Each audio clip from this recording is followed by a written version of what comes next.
ಶಿಕ್ಷಕರ ಕ್ಷೇತ್ರದ ಚುನಾವಣಾ ಹಿನ್ನೆಲೆಯಲ್ಲಿ ಈಗಾಗಲೇ ನಿಮಗೆ ಗೊತ್ತಿದೆ ಎನ್ರೋಲ್ಮೆಂಟ್ 16ರ ಒಂದು ಎನ್ರೋಲ್ಮೆಂಟ್ ಪ್ರಾರಂಭ ಆಗಿದೆ. ಈ ನಿಟ್ಟಿನಲ್ಲಿ ನಮ್ಮ ಪಕ್ಷದ ಎಲ್ಲ ಹಿರಿಯ ಮುಖಂಡರ ನೇತೃತ್ವದಲ್ಲಿ ಒಂದು ಸಭೆಯನ್ನು ಕರೆದಿದ್ವಿ. ಮಾಜಿ ಮುಖ್ಯಮಂತ್ರಿಗಳಾಗಿರುವಂತಹ ಸದಾನಂದ ಗೌಡಜಿಯವರು, ವಿಪಕ್ಷ ನಾಯಕರು ಛಲವಾದಿ ನಾರಾಯಣ ಸ್ವಾಮಿ ಅವರು, ಸುರೇಶ್ ಕುಮಾರ್ ಅವರು, ಗರುಡಾಚಾರ್ಯ ಅವರು, ಮುನಿರತ್ನ ಅವರು, ದಾಸರಳ್ಳಿ ಮುನ್ರಾಜ್ ಅವರು, ರಾಮಮೂರ್ತಿ ಅವರು ಎಲ್ಲರ ನೇತೃತ್ವದಲ್ಲಿ ಒಂದು ವಿಶೇಷ ಸಭೆಯನ್ನು ಕರೆದು ಚುನಾವಣೆಯ ಒಂದು ಪೂರ್ವ ತಯಾರಿ ಅಂದರೆ ಎನ್ರೋಲ್ಮೆಂಟ್ ಆಗೋ ನಿಟ್ಟಿನಲ್ಲಿ ಎಲ್ಲ ಶಾಸಕರ ಒಂದು ಅಭಿಪ್ರಾಯನ ಪಡೆದುಕೊಂಡು ಯಾವ ರೀತಿ ನಾವು ಕಾರ್ಯಪ್ರವೃತ್ತರಾಗಬೇಕು ಆ ಹಿನ್ನೆಲೆಯಲ್ಲಿ ಸಭೆಯನ್ನು ಕರೆದಿದ್ವಿ. ಬಹಳ ಯಶಸ್ವಿ ಸಭೆ ಆಗಿದೆ. ಆರೋಶಕ್ ಅವ್ರು ಗೈರಾಗಿದೆ ಸರ್, ಏನು ಸಂದೇಶ ಅದು ಅಂತ? ಗೈರೇನಿಲ್ಲ, ಅವ್ರು ಬೇರೆ ನಿನ್ನೆ ಬೆಳಗ್ಗೆ ತೀರ್ಮಾನ ಆಗಿರ್ತಕ್ಕಂಥ ಸಭೆ.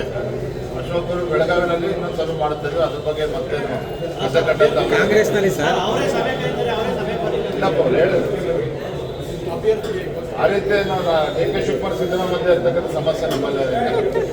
ಕಾಂಗ್ರೆಸ್ನಲ್ಲಿ ಇಷ್ಟೆಲ್ಲ ನಡೀತಿರುವಾಗ ವಿರೋಧ ಪಕ್ಷವಾಗಿ ಬಿಜೆಪಿ ಸ್ಟ್ರಾಂಗ್ ಆಗಿ ಪರಿಣಾಮಕಾರಿಯಾಗಿ ಜನಾಭಿಪ್ರಾಯ ರೂಪಿಸ್ತಿಲ್ಲ ಅನ್ನುವಂಥ ಆರೋಪ ಪಕ್ಷದ ವಲಯದಲ್ಲಿ ಕೇಳಿ ಬರ್ತಾ ಇದೆ. ನಿಮ್ಮ ಪಕ್ಷದಲ್ಲಿ 8ನೇ ತಾರೀಕಿಂದ ಬೆಳಗಾವಿಯ ಚಳಿಗಾಲದ ಅಧಿವೇಶನ ಪ್ರಾರಂಭ ಆಗ್ತದೆ. ಅಲ್ಲಿ ರಾಜ್ಯ ಸರ್ಕಾರಕ್ಕೆ ಯಾವ ರೀತಿ ಚಳಿ ಬಿಡಿಸಬೇಕು ಅಂತೇಳಿ ಈಗಾಗಲೇ ನಾವು ಚರ್ಚೆ ಮಾಡಿದ್ದೇವೆ.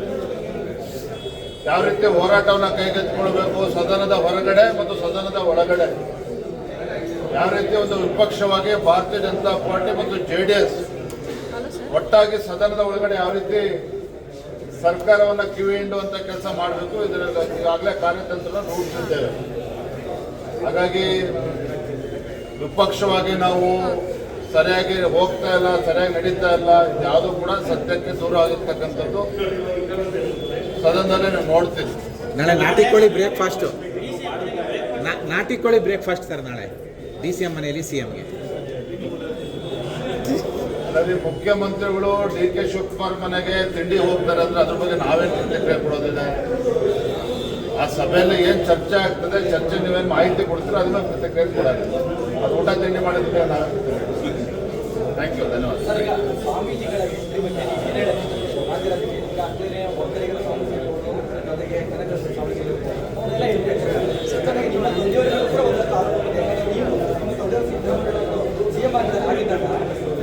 ನೋಡ್ರಿ, ನಮ್ಮ ನಿಲುವು ಸ್ಪಷ್ಟವಾಗಿದೆ.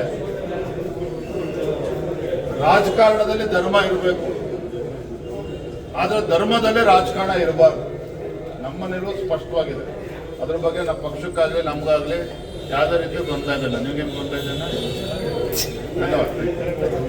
ಹೆಚ್ಚಿನ ವಿಡಿಯೋಗಳಿಗೆ ಪ್ರತಿಧ್ವನಿ ಯೂಟ್ಯೂಬ್ ಚಾನೆಲ್ ಸಬ್ಸ್ಕ್ರೈಬ್ ಮಾಡಿ, ಬೆಲ್ ಐಕಾನ್ ಕ್ಲಿಕ್ ಮಾಡಿ.